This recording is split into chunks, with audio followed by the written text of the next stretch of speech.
Hi, my name is Susan, and I'm going to be demonstrating how to make wooden toys using patterns by Toymaker Press. First thing you need to do is have a pattern, and I usually take the patterns from the books. This is the book that I'm going to be using. I copy them onto copy paper, cut out, just leaving a little bit of space around, like I have done here. And then you need to have a way to put your pattern onto your wood. And what I found works the best for me is to use my Xyron machine, which is a scrapbooking tool.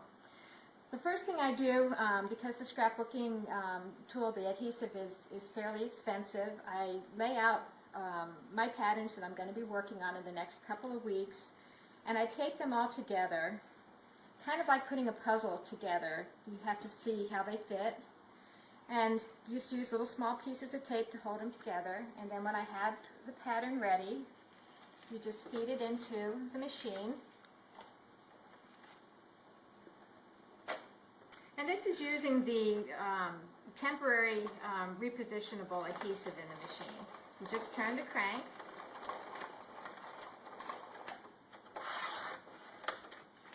And you have your patterns. Pull off the plastic that covers it, and on the back of each of your pieces now is a repositionable adhesive. It's just like making stickers.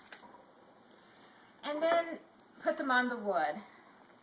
Now this particular pattern I'm going to be demonstrating today is one of the prehistoric animals, and I need 3 different sizes of wood for it. The body is going to be a 3/4 inch. The legs are going to be 1/2 inch, and then he has an eyebrow, which is 1/8 inch wood. So I'm using walnut. And again, I just peel this off of the backing paper. It's a sticker, and it's repositionable, so you can kind of move it around, see how it best fits on your wood. And you just press it down, just like that.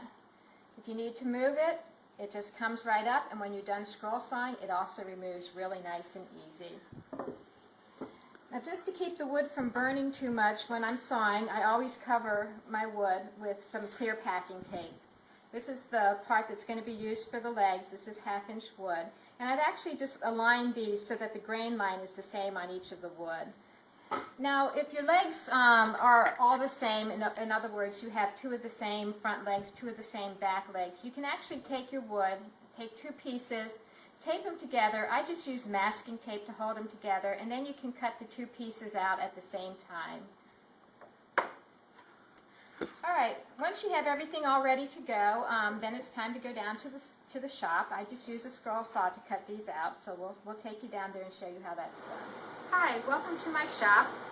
I'm going to start by cutting out the body, which is on 3/4 inch walnut. I've rough cut around it just a little bit because for me it's easier to maneuver smaller pieces of wood. It's really just a matter of what you're comfortable with. One of the hardest parts about scroll sawing is to match your blade to your wood, and it really is more of an art than a science.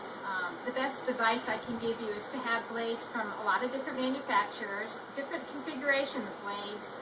In other words, some skip tooth, some reverse tooth, and just try them out and see how they cut. If it works, great. If not, then try a different blade. And you just have to kind of get a feel for what's going to work on each particular type of wood.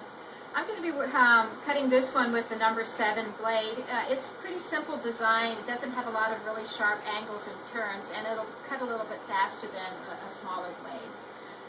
When you scroll saw, you always need protection from the dust. Always wear a dust mask. It's a good idea to have eye protection as well.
finished cutting the body, but there's one last thing we need to do before we can remove the pattern from the wood, and that's to drill the eye. You can actually drill the eye before you start if you want to. Just make sure you take some sandpaper and smooth off the back side before you start scroll sawing so it doesn't catch on your table.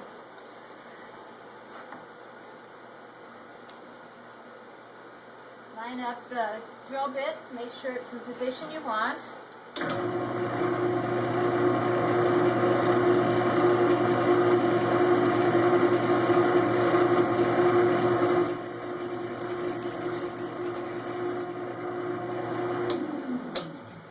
Make sure that you're drilling into a piece of wood. That keeps it from chipping out on the back side. And then we're ready to remove our pattern. And again, it just peels right off. And we have the finished body part of this prehistoric creature. Alright, we're going to go ahead and cut the legs next.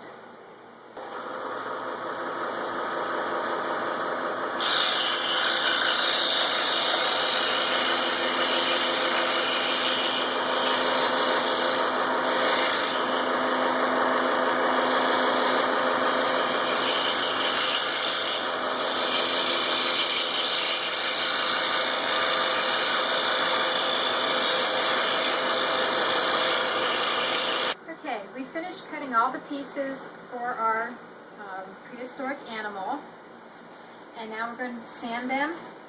And you can sand using power sanders if you prefer, but I prefer to sand by hand. It's just a little bit easier for me to control what I'm doing. And I use 320 grit and 400 grit sandpaper. You don't need to take a lot off, just kind of around the edges, so you really don't need anything that's rougher than that. I rip off a piece of sandpaper. It's just easier to work with a small piece than with the whole sheet. And the first thing I do is to round over the edges. And you want to sand pretty much perpendicular to the way that you've cut. That helps keep the grain from chipping.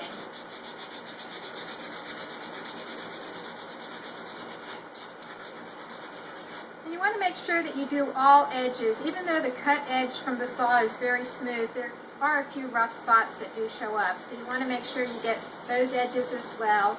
And then front and back for all the surfaces.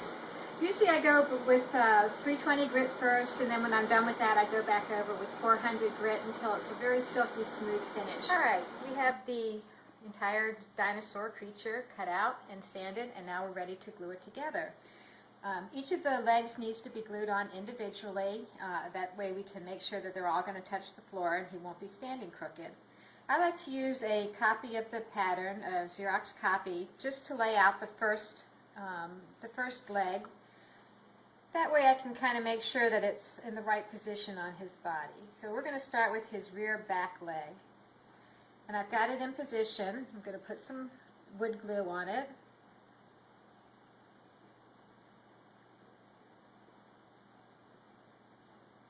And then I'm going to put the body on top of it.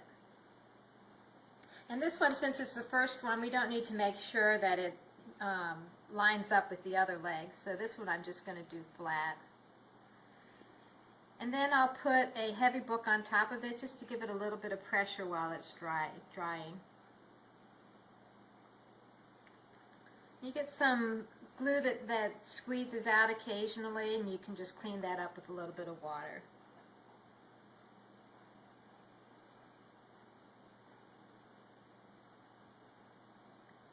And we'll let that one dry for about a half hour, and then we'll come back and we'll glue the rest of the legs on.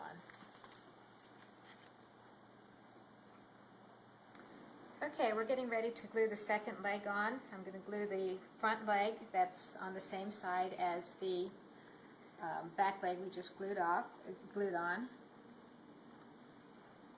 But instead of lining it up now with the piece of paper, we need to make sure that the feet are going to touch the ground and that the dinosaur is not going to be leaning. So we're going to have to hold it up until the glue sets up.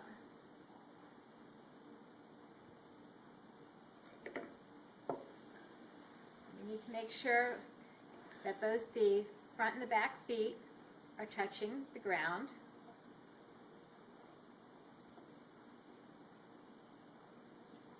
and that he's not leaning. And then we're just going to hold it here for a few minutes until the glue sets.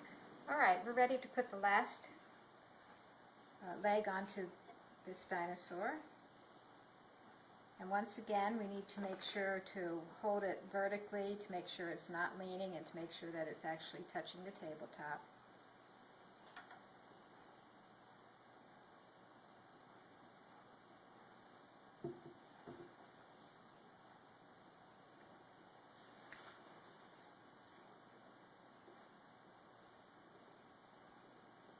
And then just hold it into position for a few minutes until the glue sets up, and then we can lay it down flat and put a book back on top. And then after that, the only other thing is to put the other eyebrow on. I glued the one on when I finished that side with the legs, and then when I lay this flat, I'll glue the last eyebrow on.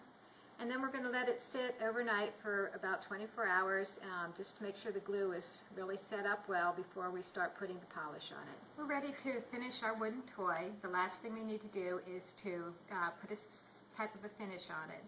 Normally with my woodworking I use either a penetrating oil or a urethane gel, but because this is a toy for children we want to use an all-natural finish. And so I'm going to be using a mixture of beeswax and a type of a tree oil to finish the toy.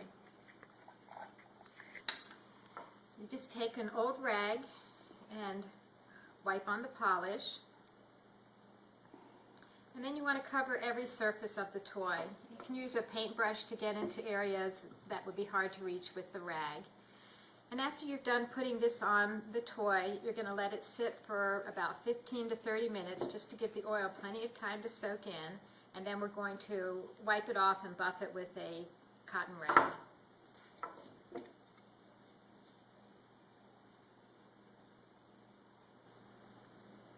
Okay, the last step after the oil has had a chance to soak in is to buff it off using a cotton cloth, a lint-free cloth. These are actually feed sack cloths and they work really well for this. And you just need to go over every surface and just to make sure there's no leftover oil or wax on the toy and to give it a nice shine when it's finished.